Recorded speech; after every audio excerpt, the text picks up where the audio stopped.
নমস্কার, স্পটার নিউজে আপনাদের স্বাগত। সল্টলেক স্টেডিয়ামে দাঁড়িয়ে আছি। টিম বাস যেখানে দাঁড়ায় সেই টেকনিক্যাল এরিয়ায় আমরা রয়েছি। আর এখানেই ঠিক 24 ঘন্টা পর শুরু হবে আইএসএলের final mega match Mohun Bagan versus Bengaluru.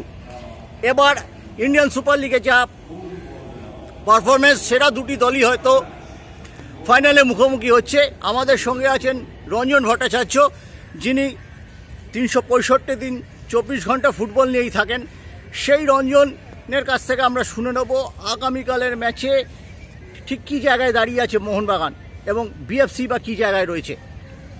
দেখুন, অ্যাকচুয়ালি মোহনবাগান সম্বন্ধে যদি বলতে হয় যে এবছর যে ফুটবলটা মোহনবাগান সারা বছর থ্রু আউট দ্য ইয়ার খেলেছে, অবশ্যই মোহনবাগানকে আমি একটু হলেও এগিয়ে রাখবো।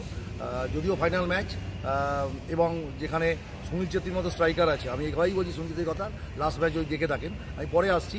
তবে মোহনবাগান যে ফুটবল খেলেছে এবং মোহনবাগান কোচের হাতে, মলিনার হাতে যে মেটেরিয়াল আছে, তো মৌলিক দিয়ে সমস্ত কী বলে ফেসিলিটিসগুলো প্রোভাইড করেছেন, তাতে চ্যাম্পিয়ন না হলে সত্যিকারে মোহনবাগান যে চ্যাম্পিয়ন নয়, সত্যিকারে অবাক হতে হবে।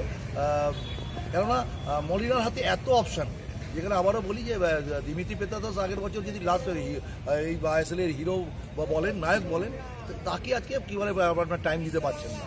তো সেই জায়গা থেকে লাস্ট ম্যাচ যদি মোহনবাগানে দেখেন, লাস্ট ম্যাচ মোহনবাগান একটা চ্যাম্পিয়ন, কেন এই জায়গা থেকে বলছি, যেভাবে ম্যাচটা এসেছে আপনি যদি দেখেন, এত বিগ টিম সব ঠিক আছে, কিন্তু যেভাবে খালিদ জামিলকে ওখানে ধন্যবাদ জানাবো, আগের ম্যাচটা খালিদ জামিল যেভাবে প্ল্যান করে খেলেছে লো ব্লক টিম রেখে, তো একটা ছোট্ট মিস্টেক্স থেকে এটাই হচ্ছে কি লাক। দেখা যাচ্ছে যে মোহনবাগানের কিন্তু চ্যাম্পিয়ন্স একটা সাথ দিচ্ছে। আপনি বলতে পারেন যে কী বলে বেঙ্গালুরুও, তো হ্যাঁ বেঙ্গালুরু সেকেন্ড পার্টটা কিন্তু খুব ভালো ফুটবল খেলছে, বাট এই কারণেই আমি মোহনবাগানকে একটুখানি এগিয়ে রাখবো। বেঙ্গালুরু কিন্তু বেঙ্গালুরুতে ফুটবল ম্যাচটা খেলছে না, বেঙ্গালুরু খেলছে কিন্তু কলকাতায় এবং যুব ভারতীতে। এই যে একটা শব্দব্রহ্ম, এটা একটা কিন্তু ভীষণভাবে ফ্যাক্টর করবে কালকের ম্যাচের রেজাল্টের উপরে। ঠিক তোমার কথা থেকেই আমি বলছি, আমরা কিন্তু গতবার আইএসএল ফাইনালও এখানে হয়েছিল, মুম্বাই সিটি মোহনবাগানকে হারিয়ে গিয়েছিল, পরিস্থিতি একই রকম ছিল। ডুরান্ড ফাইনাল নর্থ ইস্ট মোহনবাগানকে হারিয়ে গেছে। পাশাপাশি তোমার কথা রেস ধরেই বলছি, মোহনবাগান কিন্তু শেষ দুটো ফাইনালে মোহনবাগানের ফুটবলারদের মোটামুটি একই কোর গ্রুপ ছিল, বিদেশিদের একটু চেঞ্জ হয়েছে। তারা কিন্তু এই যে প্রত্যাশার চাপটাকে হ্যান্ডেল করতে পারেনি। শেষ দুটো ফাইনালে এই যুব ভারতী, আইএসএলে এখনো পর্যন্ত মোহন ভারতী আছে, কিন্তু তারা মুখ থুবড়ে পড়েছিল। এই দিক থেকে তুমি কি বলবে? এই দিক থেকে আপনার যে কী বলে এক্সাম্পলগুলো আপনি দিলেন, অবশ্যই আপনি হয়তো যে জায়গাটা বলেছেন, সেই মোহনবাগান আর এবারের মোহনবাগানের যে চলা রাস্তাটা সম্পূর্ণ কিন্তু ডিফারেন্ট। আবারও বলছি, মোহনবাগানের এবছর ডিফেন্স কিন্তু অন্য লাস্ট 3-4 বছরের থেকে কিন্তু ভালো। এই মুহূর্তে যা ডিফেন্স খেলছে রড্রিগেজ মানে অসাধারণ। তো সেই জায়গা থেকে আমি বলবো, এবং বাকি যারা খেলছে প্রত্যেকেই কিন্তু অসাধারণ পুরো, যারা প্রথম দিকে শুরুতে খুব ছিল, ফাম্বেল করছিল, সেই জায়গাটা কিন্তু মলিরা যত দিনই গেছে ডিফেন্স অত্যধিক ভালো গেছে। সেই কতগুলো গোল, উনি প্রথমে 3 ডিফেন্ডারে খেলাচ্ছিলেন, যেই ব্যাক ফোরে এসে গেছে তখনই কম্প্যাক্ট দেখিয়েছে। হয়তো কাল ব্যাক ফোরেই খেলবে, কালকেও ব্যাক করে খেলবে অটোমেটিক্যালি।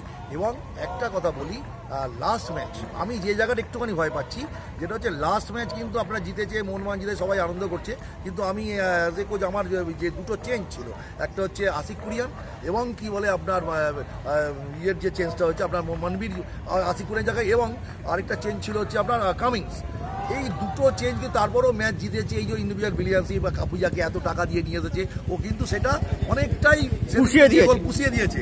যে কেন এই যে আমি কিছুক্ষণ আগে বলছিলাম যে হেভি ওয়েট একটা ব্যাপার আছে মোহনবাগানের, তো সেই জায়গা থেকে কিন্তু ওই দুটো চেঞ্জ কিন্তু ক্লিক করেনি। আপনি দেখেন ওই মোহনবাগান যে খেলার গ্রাফ যে জায়গায় ছিল, কামিংস এবং কি বলে মনবীর মাঠে আসার পরে কিন্তু আজিকর মাঠে বাড়ি চলে যাওয়ার পরে কিন্তু মোহনবাগান সেভাবে কিন্তু ওপেন করতে পারছিল না, এবং কাউন্টারে অনেক বেশি চলে যাচ্ছিল কি বলে হচ্ছে আপনার জামশেদপুর।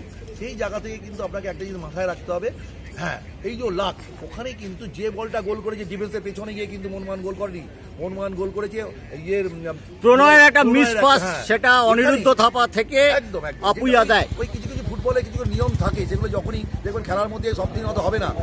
এই যে যখন হাই প্রেস করছে মোহনবাগান, তখন অবশ্যই ডিফেন্ডারদের উচিত ছিল যেই বল আসছে, যে বলটা আমরা আর্ন করছি, সেই বল লং ফিট করে দেওয়া, নো ম্যাচ ল্যান্ডে পাঠিয়ে গিয়ে তাদের কাউন্টারে যাওয়া, যেটা শর্ট বিল্ড আপে যাওয়ার চেষ্টা করেছে প্রণয়, এবং কিন্তু সব দিন কিন্তু এই ভুলগুলো হবে না। ওখানে ইন্টারসেপ্ট হয় আপুইয়ার পায়ে, এবং আপুইয়া কিন্তু সেই বলটা মারে প্রতিদিন ওইরকম। আরও আপুইয়া যদি 25খানা বল মারে, ওই বল কিন্তু সব গোল হবে এরকম কোনো গ্যারান্টি নেই। তো এইটাই হচ্ছে কপাল যে মোহনবাগানে দেখুন ওই টাইমটা দেখুন কোন টাইমে, তো সেই জায়গা থেকে আপুইয়া ওই গোল করে মোহনবাগান ম্যাচটা জিতেছে। তো এবং কালকে অবশ্যই আমি বলছি অন্য যে 2-3 বছর আপনি ডুরান্ড কাপ এবং আগেরবার আইএসএলে যে বলেছেন মোহনবাগান আর মুম্বাই সিটি যে টিম ছিল, মুম্বাই সিটি এখনও বলছি মুম্বাই সিটি যে আজকে হয়তো বেঙ্গালুরু খেলছে, মুম্বাই সিটিও এখানে যদি খেলতো কোনো অবাক হওয়ার কিছু ছিল না। সেকেন্ড পার্টটায় অনেক ইমপ্রুভ করেছে বেঙ্গালুরু। এইটা একটা গতবার ফাইনালে 2 নায়ক কিন্তু আছে বেঙ্গালুরুতে, নাগুয়েরা আছে, ডিয়াজ আছে, একদম। এবার আমি সেই বলছি এবং মেন্ডিস বলে প্লেয়ারটা অবশ্যই এডগার মেনগি, হ্যাঁ, সেই ছেলেটিও দারুণ খেলছে। আবারও বলছি কালকে সেই অর্থে আমি যেটা ফাইনাল ম্যাচ ওইভাবে ফেভারিট কাউকে বলা ঠিক হবে না, কিন্তু কালকে এই কত শব্দব্রহ্ম এবং এই যে হোম গ্রাউন্ডে খেলা এবং 2 বছর মোহনবাগান কি বলে যে ব্যর্থ হয়েছে এখানে ডুরান্ডে এবং কি বলে আইএসএলে কি বলে নিজের সমর্থকদের সামনে, এটা কিন্তু আমার মনে হয় না যে আবার পুনরাবৃত্তি ঘটবে কালকে কিন্তু আমি একটু হলো 1% হলো কিন্তু মোহনবাগানকে এগিয়ে রাখবো, যেহেতু Mohun Bagan through out the year যে ফুটবল মোহনবাগান খেলেছে সেটা নিশ্চয়ই কালকে, এবং মলিনা নিশ্চয়ই এটাও মলিনার কাছেও নোটিস, তার কাছেও এটা আছে নলেজে আছে যে মোহনবাগান কিন্তু আগের বছর এই মাঠেই হেরেছে। তো সেই জায়গা থেকে নিশ্চয়ই প্লেয়াররাও ভীষণইভাবে উজ্জীবিত।